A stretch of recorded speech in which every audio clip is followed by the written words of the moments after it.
Kali ini kita akan membahas tentang dialisis, terutama dialisis peritonem. Mari kita saksikan. Dialisis merupakan prosedur yang menggantikan beberapa fungsi ginjal ketika ginjal tidak lagi berfungsi normal. Dialisis bertujuan untuk membuang zat sisa metabolisme, membuang kelebihan cairan, menjaga keseimbangan elektrolit dan menjaga kondisi pH darah atau asam basa tubuh tetap stabil. Jenis utama dialisis: hemodialisis, HD, darah disaring menggunakan mesin dialisis dan dializer dengan proses difusi dan ultrafiltrasi, kemudian dikembalikan ke tubuh. Dialisis peritoneal, CADP, menggunakan membran peritonem, selaput rongga perut, sebagai penyaring alami, sehingga darah tidak perlu dikeluarkan dari tubuh. Berikut langkah-langkah dan prosedur dialisis peritoneal. Sebelum memulai prosedur dialisis, cucilah tangan dengan mengikuti cuci tangan aseptik 6 langkah.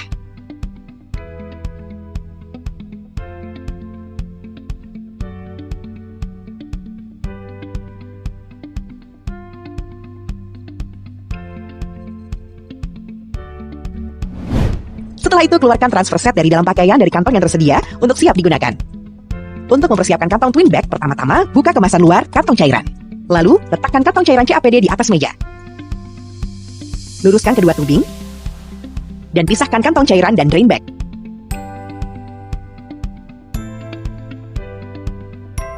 Periksa kantong cairan dengan seksama.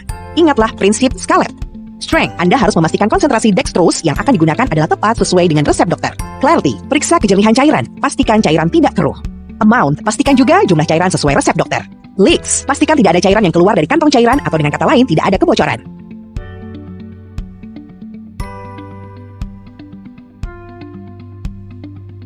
Expiry date, periksa kembali tanggal kadaluarsa cairan CAPD dan pastikan bahwa belum melewati batas tanggal yang ada di kantong cairan. Pull ring, pastikan protektor medical port dan pull ring pada tempatnya. Green frangible, pastikan frangible dalam keadaan intact atau tidak patah atau rusak. Setelah ruangan dan alat telah selesai disiapkan, kita akan memulai fase penyambungan. Fase penyambungan atau connect. Lepaskan pull ring dengan cara memegang patient connection end dengan tangan kanan dan tarik pull ring dengan tangan kiri. Lepaskan minicap dengan cara memegang transfer set dengan tangan kiri. Lalu putar, kemudian lepaskan minicap dan buang. Saat melepas minicap, tetap pegang patient connection end dan pastikan tidak menyentuh area lain supaya tidak terkontaminasi. Sambungkan transfer set dengan patient connection end dengan menggunakan teknik aseptik. Pastikan ujung dari transfer set tidak menyentuh area lain. Gantungkan cairan CAPD dengan posisi ketinggian di atas bahu sehingga cairan dapat mengalir ke perut.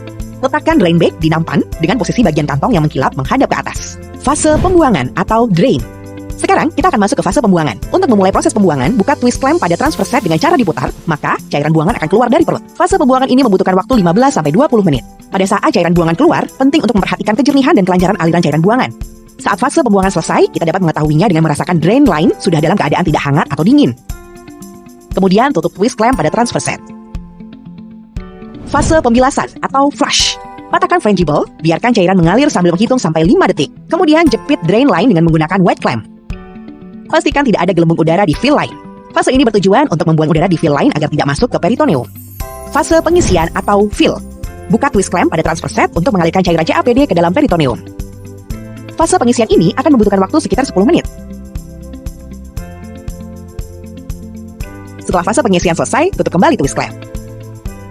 Sekarang kita akan memasuki fase terakhir, yaitu fase disconnect. Siapkan minicap yang baru, periksa tanggal kadaluarsa minicap, bukalah minicap, dan pastikan spons povidone iodine masih dalam keadaan baik, yaitu masih terlihat lembab. Lepaskan sambungan transfer set dan patient connection end secara aseptik.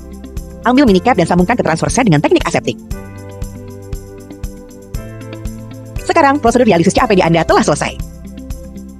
Efek dan komplikasi dialisis. Efek yang dapat terjadi setelah dialisis: kelelahan atau lemas, pusing, mual dan muntah, kram otot, sakit kepala, perubahan tekanan darah, rasa haus, perubahan kadar elektrolit. Komplikasi hemodialisis diantaranya adalah hipotensi akibat pengeluaran cairan yang terlalu banyak, cepat, kram otot, mual dan muntah, sakit kepala, sindrom disequilibrium dialisis terutama pada kondisi saat awal hemodialisis, perdarahan akibat penggunaan antikoagulan, infeksi akses vaskular, AV fistula, graft, atau kateter, trombosis atau kerusakan akses vaskular, reaksi terhadap dializer atau gangguan elektrolit.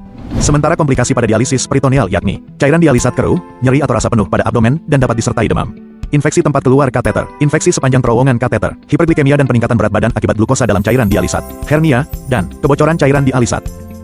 Cara agar tidak kelebihan cairan: batasi minum, diet rendah garam, kendalikan rasa haus. Batasi minum, jika masih bisa kencing, minum sejumlah urin 24 jam ditambah 500 cc per hari.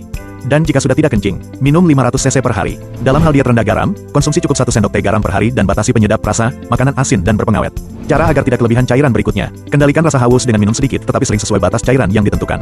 Mengunyah permen karet bebas gula untuk membantu merangsang produksi air liur. Alihkan perhatian ketika muncul keinginan untuk minum, misalnya dengan aktivitas ringan atau berbicara dengan keluarga. Keuntungan dan kekurangan. Keuntungan hemodialisis yaitu efektif membuang racun dan zat sisa metabolisme, dilakukan oleh tenaga kesehatan, hasil dapat dipantau langsung, tidak perlu kateter di perut. Sementara keuntungan peritoneal dialisis yakni bisa dilakukan di rumah dan lebih fleksibel, tidak memakai jarum, lebih stabil untuk gangguan jantung dan diet lebih longgar. Kekurangan hemodialisis dan peritoneal. Hemodialisis harus rutin datang ke rumah sakit atau unit dialisis, membutuhkan jarum dan akses pembuluh darah, bisa menyebabkan lemas, pusing, atau kram. Ada risiko tekanan darah turun, perlu pembatasan cairan dan makanan tertentu. Sementara kekurangan peritoneal dialisis, risiko infeksi peritonitis, harus menjaga kebersihan kateter, menggunakan kateter di perut, bisa menyebabkan perut terasa penuh, bisa terjadi kebocoran cairan atau hernia. Demikian, dan terima kasih.